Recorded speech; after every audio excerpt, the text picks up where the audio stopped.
Doutora, eu ronco. Às vezes eu chego a acordar com o meu próprio ronco. Meu parceiro, minha parceira, não aguenta mais, vive reclamando, já chegou até mudar de quarto. E quando eu vou viajar, sou sempre motivo de chacota, sempre motivo de piada, não aguento mais isso. O que eu faço? Me ajuda? Então, essa queixa, se você se identifica, não deixa de assistir esse vídeo.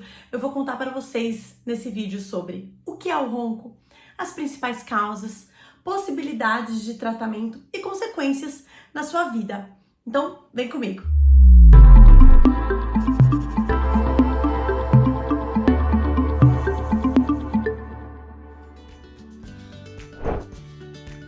Eu sou a doutora Carla Falsetti, otorrinolaringologista, e ronco é uma queixa diária do consultório. Então, em primeiro lugar, vamos começar a entender o que é o ronco. O ronco, ele é uma dificuldade do ar de passar pela via aérea por alguma obstrução.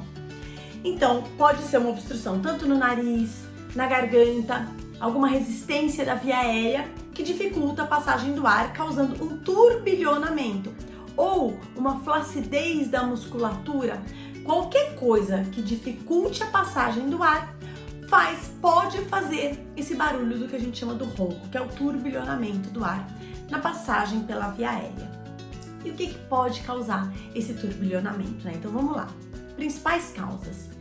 Em criança, geralmente, aumento de adenoide, rinites maltratadas ou aumento de amígdala ou aumento de amígdala. Então, em crianças, essas são as principais causas de ronco. Claro, numa gripe mais forte, a criança fica mais congestionada, ronca um pouco, mas é um ronco pontual que depois passa. Mas esse ronco contínuo, que compromete a qualidade do sono na criança, geralmente são essas três as principais causas. No adulto, principais causas de ronco: desvio do septo nasal. Então, esse osso e cartilagem que divide a nossa narina no meio, né? Todo mundo tem algum grau de desvio no septo, mas quando esse desvio é muito acentuado, pode provocar uma dificuldade da passagem do ar, provocando ronco. Então, uma causa. A outra, aumento dos cornetos nasais. Não é adenoide, adulto não tem adenoide. O corneto nasal é uma outra carninha que a gente tem no nariz e que no processo também de rinite, inflamação da mucosa nasal maltratada, ele aumenta, inflama, dificultando a passagem do ar, o que também pode levar a ronco. Tumores nasais, benignos, malignos, mas também podem provocar ronco, uma grande maioria benignos, são os pólipos nasais, né? Também podem provocar dificuldade da passagem do ar. Sinusites crônicas. E aí, descendo um pouquinho, sobrepeso, aumento de peso, obesidade. Por quê? O que acontece? Esse canal da passagem do ar do nariz até chegar nos nossos pulmões é um tubo. Pensa num tubo, um tubo mesmo.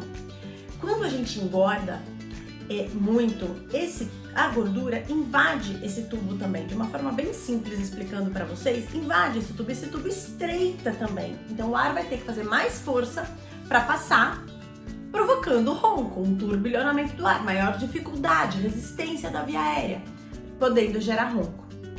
Então, o sobrepeso, a obesidade também são fatores que predispõem a ronco.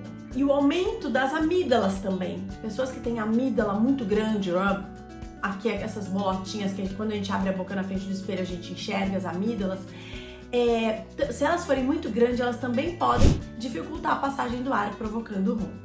A úvula, que vocês chamam de campainha, né? Aquele sininho que quando a gente abre a boca na frente do espelho tem aquele sininho.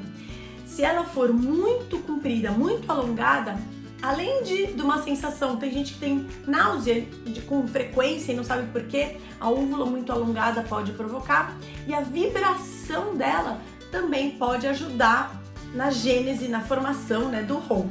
Uma outra causa de ronco: o formato, né, da arcada dentária do rosto.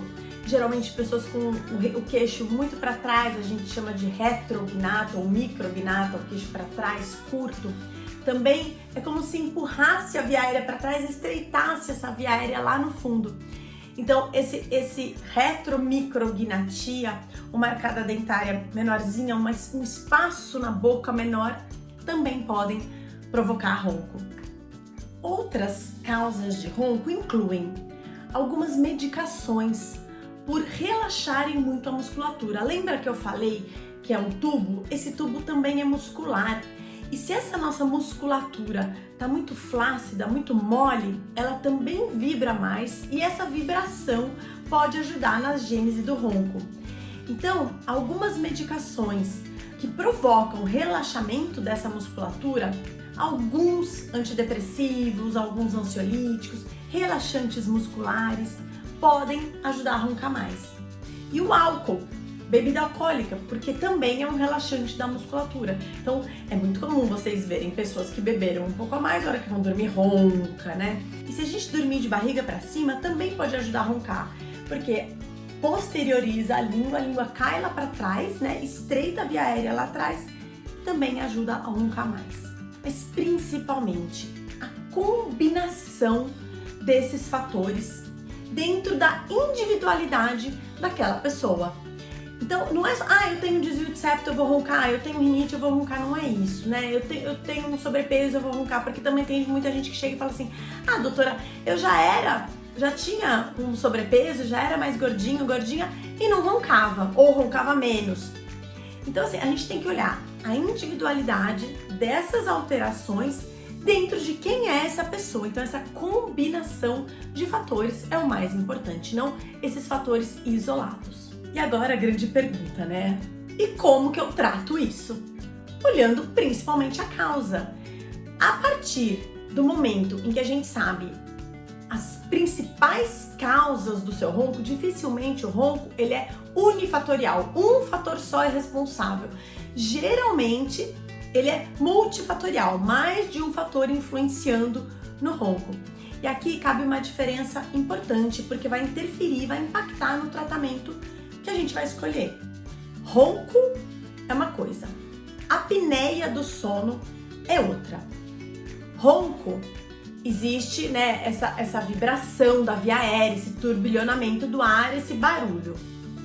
A apneia é quando o paciente para de respirar por um determinado período de tempo, que tem um exame chamado polissonografia, que bem feitinho dá todos esses parâmetros pra gente. Então, a polissonografia mede se o paciente para de respirar durante o sono, o quanto tempo para, qual o impacto que essas paradas na respiração tem na qualidade do sono dele e na vida dele depois, né? Porque privação de sono, noites de sono mal dormidas vão ter um impacto na vida da pessoa.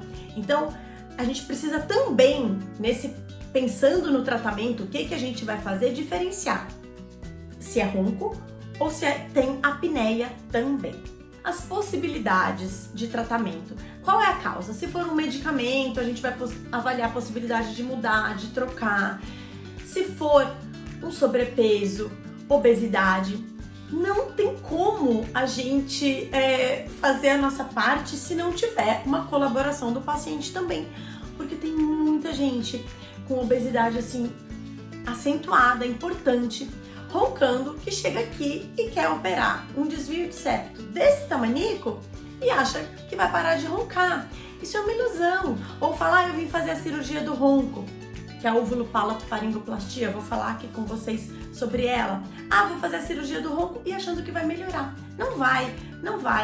E o problema é, o meu amigo fez a cirurgia do ronco e não deu certo. Tem que ver se ela foi bem indicada, porque se em uma pessoa que não tem indicação de cirurgia, você opera, talvez o resultado não seja o esperado mesmo. Então, é muito importante na hora da gente decidir o tratamento do ronco, a gente entender muito bem qual é a causa daquele ronco ou daquela apneia e junto com o paciente compor esse tratamento.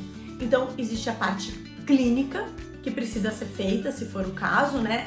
Medicamentos, álcool, obesidade, flacidez de musculatura, sedentarismo, então tem essa parte clínica. Existem aparelhos intraorais também, que geralmente são bucomaxilos, dentistas, que cuidam dessa parte, de alguns aparelhos intraorais que são confeccionados especialmente para cada paciente, se for uma indicação de usar aparelho intraoral para ajudar no ronco.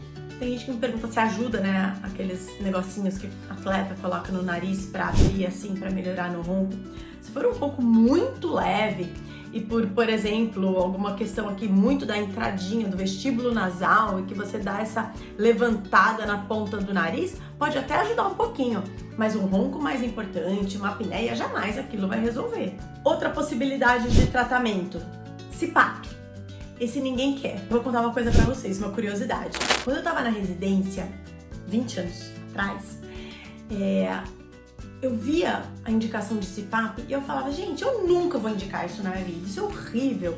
CPAP é um aparelho que pode ser tanto uma máscara só nasal ou oronasal para ajudar no ronco e na apneia.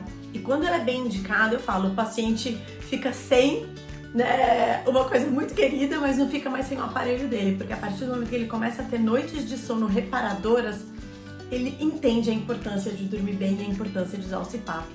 E foi isso que me fez entender, né? Eu, residente, não tinha a vivência clínica dos pacientes que têm apneia e que se beneficiariam com o uso do CPAP. Então eu falava, não, jamais vou indicar isso na minha vida. Mas na prática clínica e vendo o benefício que os pacientes podem ter com o uso do CPAP, é uma possibilidade muito séria a se pensar quando bem indicado. Eu sempre falo, gente, um tratamento de ronco bem sucedido vai ser principalmente avaliando a causa, a gente vai cuidar da causa, sempre a origem, sempre a raiz. Se você tenta tratar só o ronco, é a consequência, né? A gente tem que ir lá na causa desse ronco, dessa apneia. Então, CPAP é uma outra possibilidade. E aí também vem os tratamentos cirúrgicos.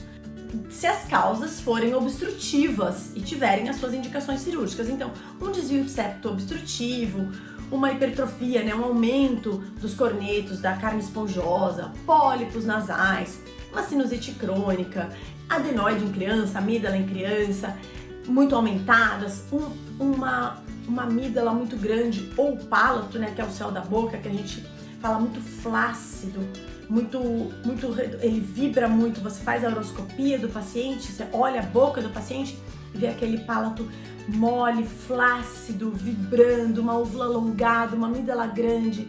Então essa é a cirurgia famosa cirurgia do ronco, que chama uvulopalatofaringoplastia, onde você faz realmente uma tração do palato para tentar fortificar isso, essa musculatura, e tracionar, ampliando o espaço de via aérea aqui na orofaringe. Então, numa visão bem geral aqui para vocês, né, de uma forma fácil de compreender, esses são os tratamentos mais comuns da nossa clínica. Claro que isso vai de caso para caso, de paciente para paciente.